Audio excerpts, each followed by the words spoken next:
Judge, we really like our future generation to live in a world with polluted land, dirty water, and bad environment to live in.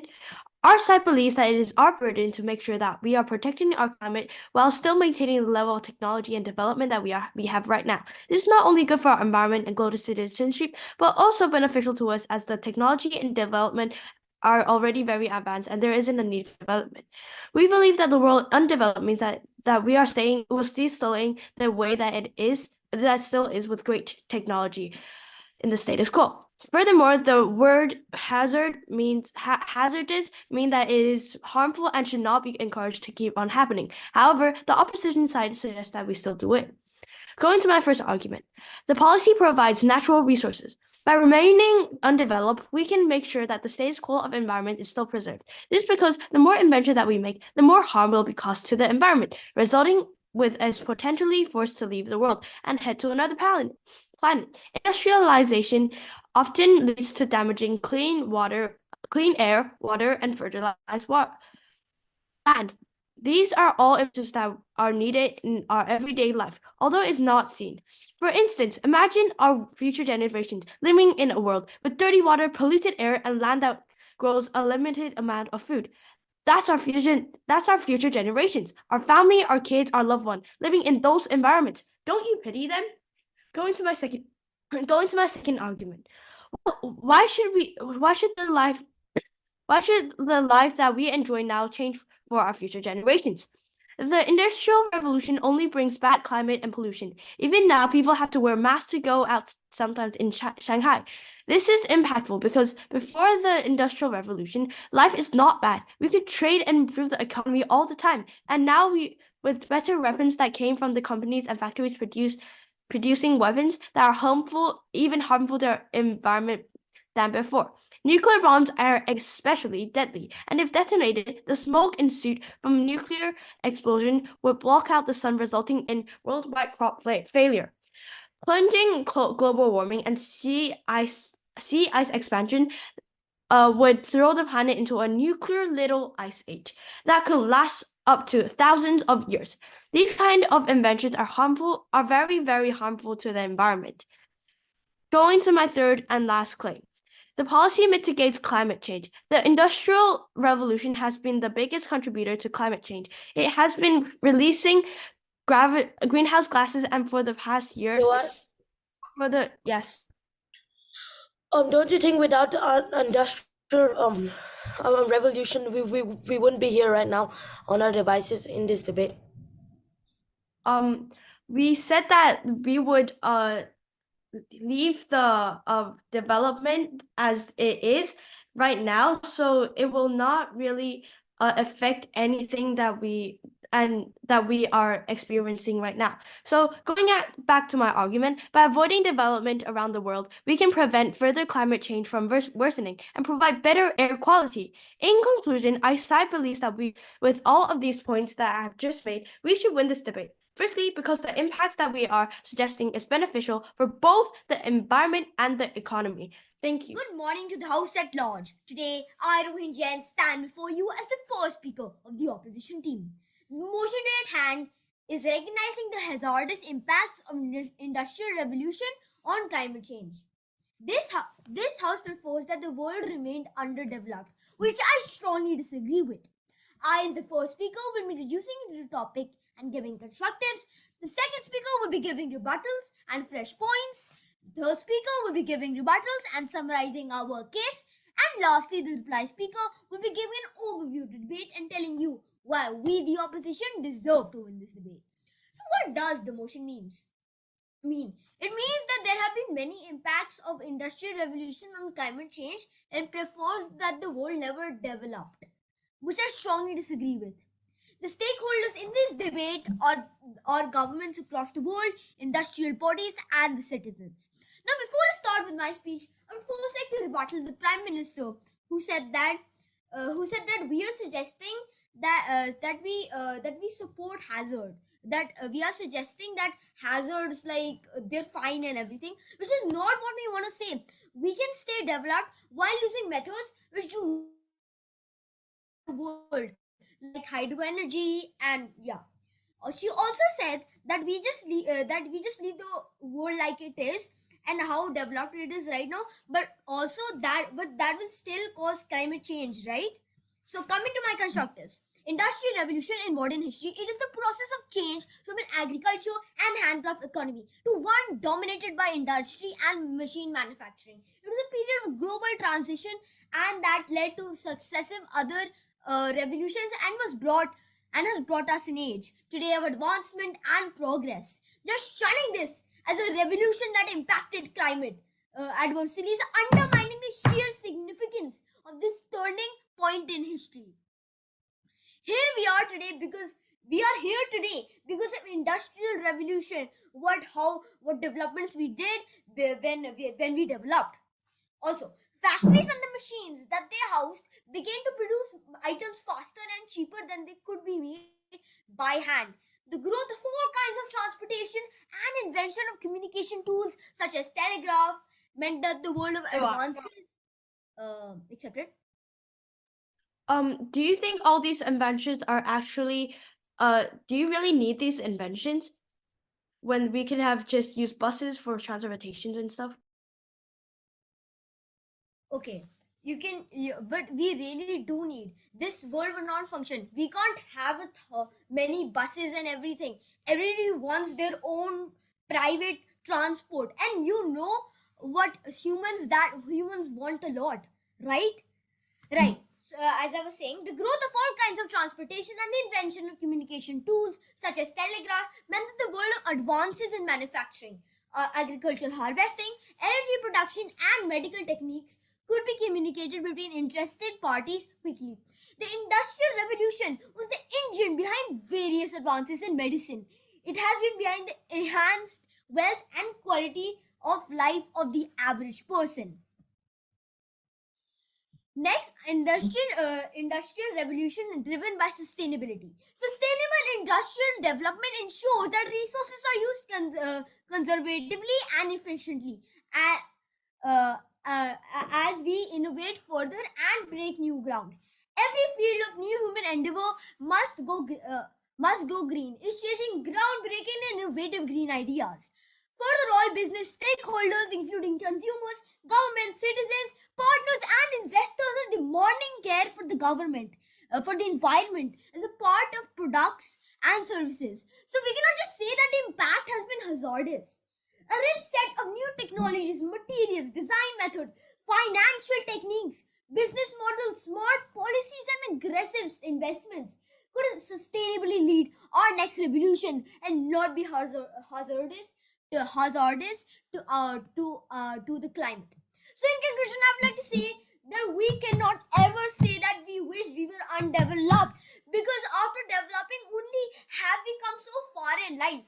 Without it, we wouldn't be using this laptops or anything. We wouldn't be talking right now from our houses. So, on that note, I would like to rest my case whenever my voice. In pursuit of an utopian world where everything is environmentally friendly and perfect, we accidentally create more pollution and harm the environment even more. However, since we recognize the issue, we should take action by allowing the world remain undeveloped. Therefore, we are proud to support the motion. In my speech, I will be giving a rebuttal, a rebuilding of our side, and our team's final argument. Firstly, a rebuttal. The opposition side said everyone wants their own private car as a response to our POI. However, this is not enough because he did not respond to our POI, and instead he pointed out the issue and did not deny that there is a solution without having to let everyone have their own high-tech machine. Therefore, this argument does not stand. Moving on to the rebuilding of our side. Our first speaker said, we want to leave the world as it is. The team tried to rebut this by saying, this will cause climate change. How will this not cause climate change? However, this is not enough because one, he did not substantiate on how specifically how leaving the world as it is will affect climate change. Not only that, his side is suggesting that we continue on developing on technology. So how is that any more environmentally friendly to our society? Therefore, our argument still stands. Moving on to our team's final argument. No matter how environmentally friendly the things we are creating seem, there are still many many issues behind it all. This is true because we once had everything we need. However, developing high technological things like cars that let out gas and cause this pollution, or skyscrapers absorbing all of nature's resources, is eventually going to impact us. Although it is in the future, the impact is still very significant because these issues will only worsen if we do not stop contaminating the planet we have so far, the only planet we have so far. This is not just an assumption. For everything we buy, there's a factory burning fuel and causing pollution, therefore leading to climate change, which greatly affects not only our lives as humans, but also invading and demolishing animal habits. We are already so destructive and luxurious. Why should we keep on making new things that just eats up nature? This leads to a major question that our side is honored to answer. Why do we need nature? Why don't we just replace it with technology? This is because of two major reasons. One, this world is not ours alone. We were born to live in harmony with the animals, and the animals need nature to survive. How selfish are we to ignore their needs? Two, technology, however advanced, will never be able to truly replace nature. Nature provided us food, shelter, resources, oxygen, all things that we need to survive. We have destroyed a large proportion of those things, and when we try to fix it with technology, it only creates more problems. Yeah. You said that we're trying to replace the nature with technology, but we never stated that in any of our speeches. So could you please explain why you say that? Because developing technology is just it will technology, if we keep on developing it, the more we add on to it, the more we are taking up space, like factories taking up our space. And even though we're trying to let nature and technology work together, the only way to already our lives right now, it's already enough. We don't have to do more to do that. Moreover, the opposition side is suggesting we further advance our technology, but what for? Just more luxury? We already have what we need to survive, and new technological advances only have a positive short-term impact. In the long run, it will destroy us. For instance, there was only a short-term positive impact when we invented cars. For a while, we were astonished by how easy our lives could be.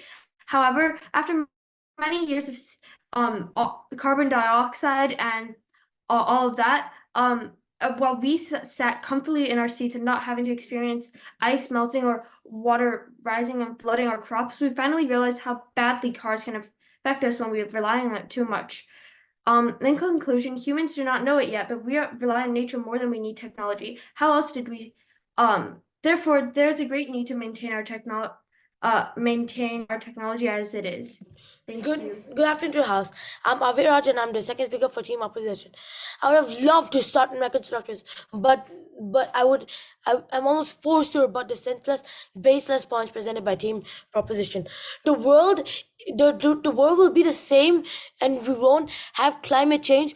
How much climate change are we having right now? Like all the gases from factories and everything. So how can it be the same?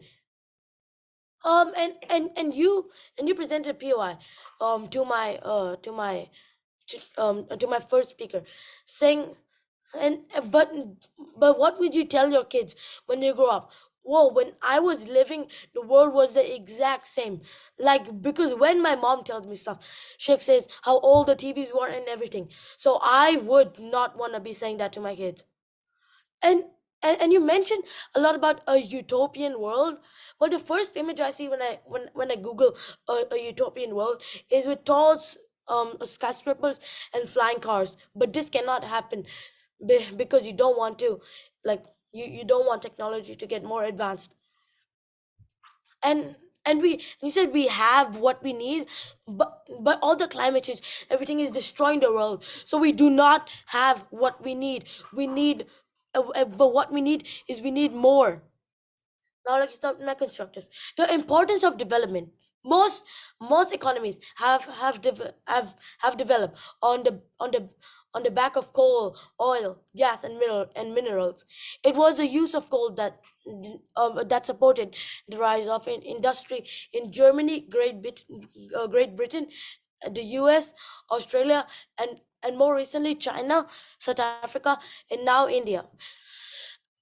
The solution to climate change, the problem is not through stopping the is not through stopping development. It's through getting it more advanced, to have more solar panels. You see what has what solar panels have done? They've made it so easy to get natural energy instead of instead of using natural resources. A better life through advanced technology. For instance, think of someone who lives half a mile from a grocery store, who just ran out of a carton of eggs for their cooking or their breakfast. Before, in the Industrial Revolution, someone wouldn't think twice about walking 10 minutes to the grocery store and carrying the eggs back to the house. Nowadays, people are much more likely to take their cars with them, so they don't need to carry them back, and and it's so much better for time management. The Industrial Revolution. Yeah. Again, why do you need all of that invention when you have ability to take it home? And this causes climate change. I don't know if it was my internet, but I couldn't really hear you, so I'm gonna continue with my speech, I guess. The Industrial Revolution paved the way for phenomenal technology and advancement, because the Industrial Revolution also marked a shift uh, uh, towards um uh, towards a world based on engineering and science. In fact, it wasn't until after the Industrial Revolution that the modern medicine started to emerge. Economic growth. The Industrial Revolution brought a change into our world. The most striking was the invention of the steam engine, but many other inventions like the light bulb and everything has helped us through surviving in this age. With that, I would like to rest my case. Okay, Thank so you. I'll first go to the rebuttal. The first speaker of the consci said that we are here because of the Industrial Revolution. But have you thought that actually we will still be here even if the Industrial Revolution did not happen, only with a cleaner climate to live in? We'll still, although all the really the tall skyscraper and all the factories will be gone, uh, Earth will still be here. You will still be here. Uh, Only you have a cleaner climate to live in, with wider range to play in, and not just confined spaces. Well, confined spaces where you cannot run around in. And yeah. And next, you said that every human wants to improve, but have you thought that we can actually improve without the Industrial Revolution? So, so without the Industrial Revolution, we can still improve in ways that doesn't harm the environment. Um, for example, uh, we can use limited amount of like fire, uh, and this will cause less carbon dioxide to go into the atmosphere because uh because the plants can like absorb the carbon dioxide. Uh, so actually we can Okay, what? improve. No, thank you. So we can improve without the Industrial Revolution. Um, Next, he said that we can use other cleaner ways like hydropower, and the second speaker of the consci also mentioned this.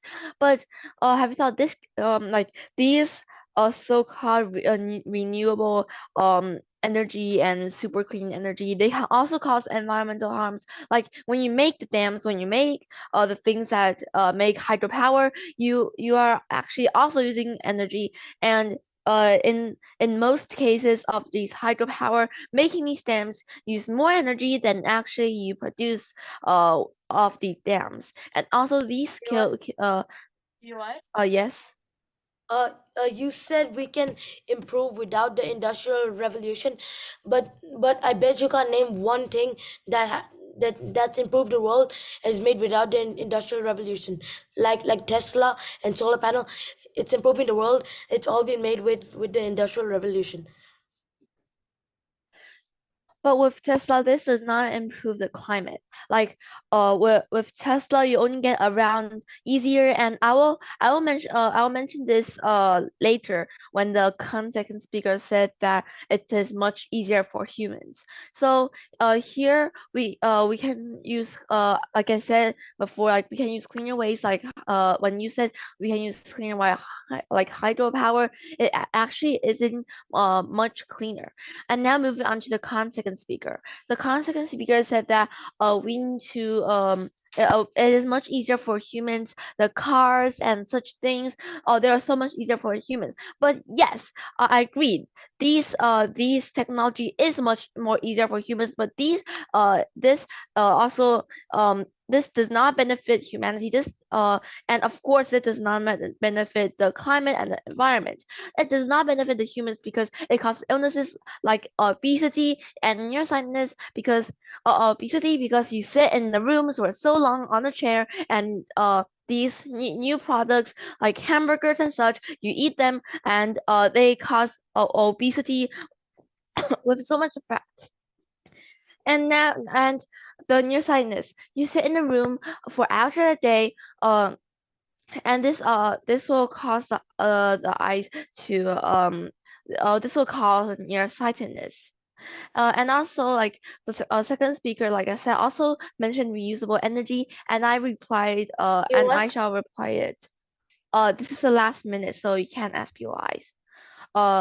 So I reply it in the same way that I replied the first speaker. Thank you. Ladies and gentlemen, esteemed panel, and respected opponents, in this crucial debate, we find ourselves grappling with the profound consequences of industrialization on our climate, while acknowledging the undeniable hazardous impacts of the industrial revolution on climate change. The proposition suggests a drastic solution, advocating for the world to remain undeveloped.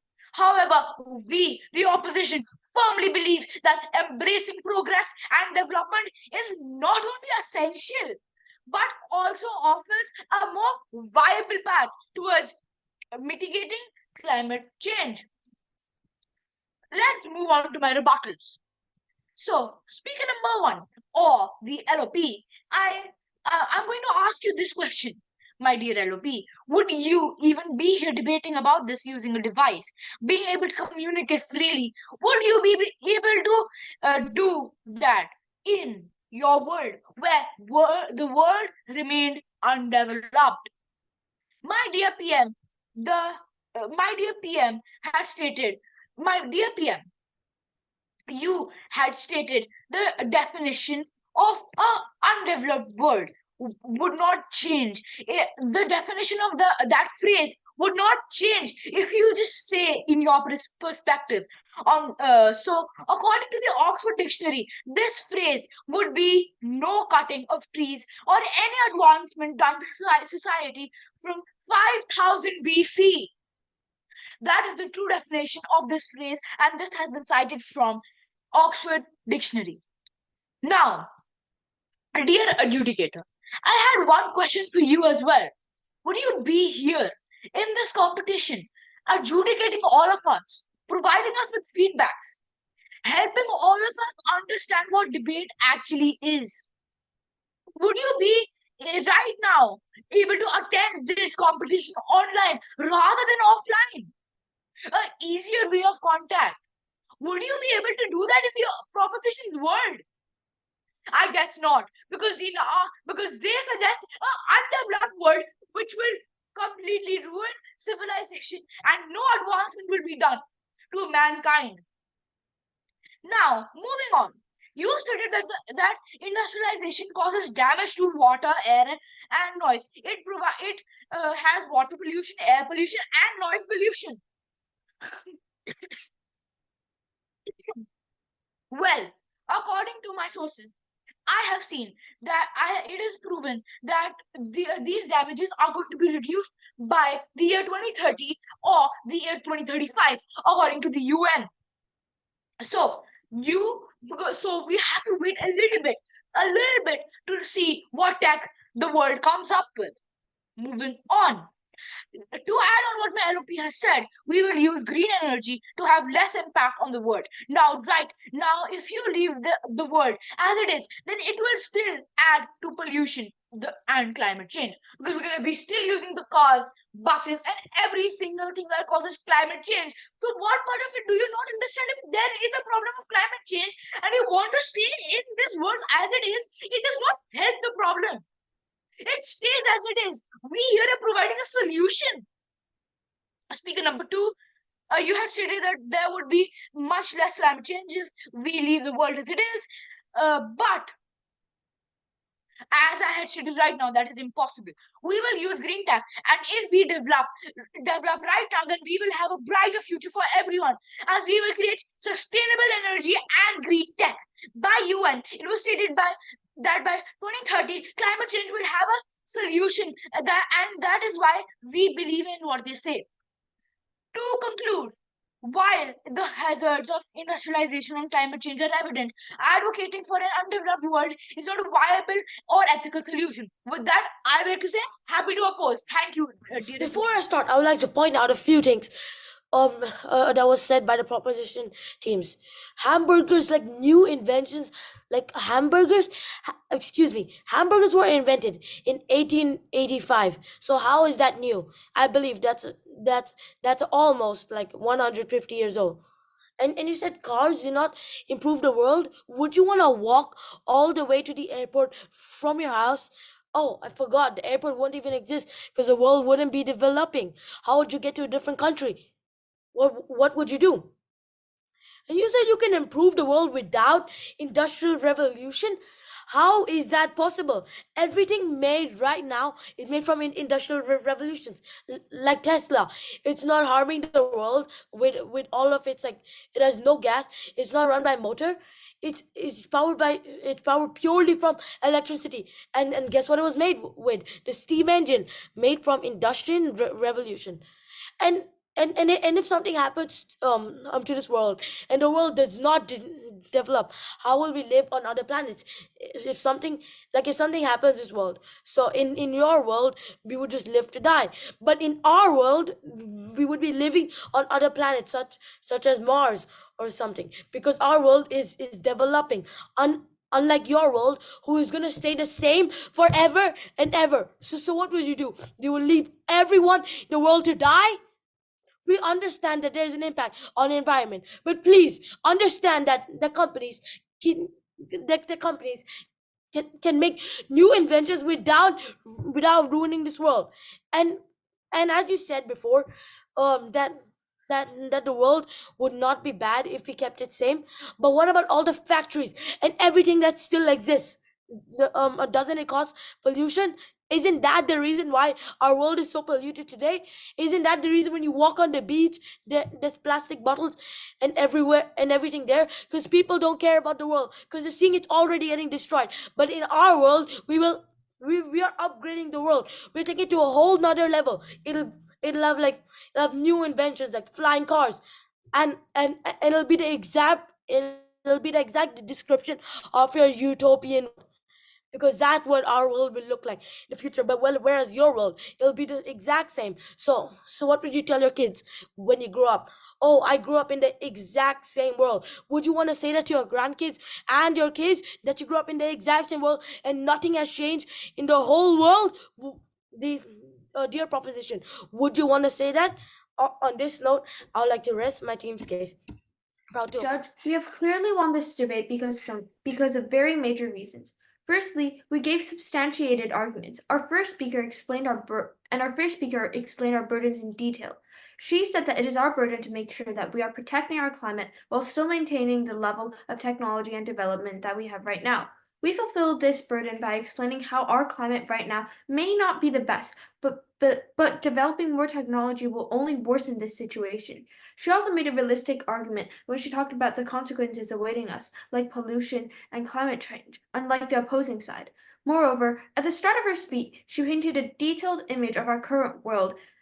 Our second speaker told you that no matter how environmentally friendly our innovations seem, it will eventually harm us because the opposing team cannot give one example where nature and technology work together well for a long time. We also specifically described the impacts and the world we would be in if we kept on developing our technology. Our third speaker defended every single one of the opponent's arguments with strong rebuttals that was substantiated and explained specifically the impact of different methods used to solve this problem. She also clearly explained and identified the clashes and told the judge why we specifically won. Furthermore, the impact of our argument is much more severe than the opposing side. They are suggesting that no extra luxury is worse than damaging our planet.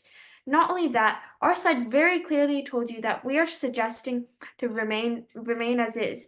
Therefore, the opposing side's rebuttals were irrelevant. Also, they kept on repeating that we would not be here if not for the Industrial Revolution. However, as our third speaker mentioned, if we did not have the Industrial Revolution, we would be better off. Not only that, technological advances will only help wealthy people who can afford new inventions, but what about the poor? Therefore, our side is suggesting a much fairer solution. Improving the climate will impact not only every human on Earth, but also living things like plants and animals. This shows that our solution helps a much wider population, but also that we are thinking about the future and long-term impacts. From the reason above, we have easily won this debate. Thank you.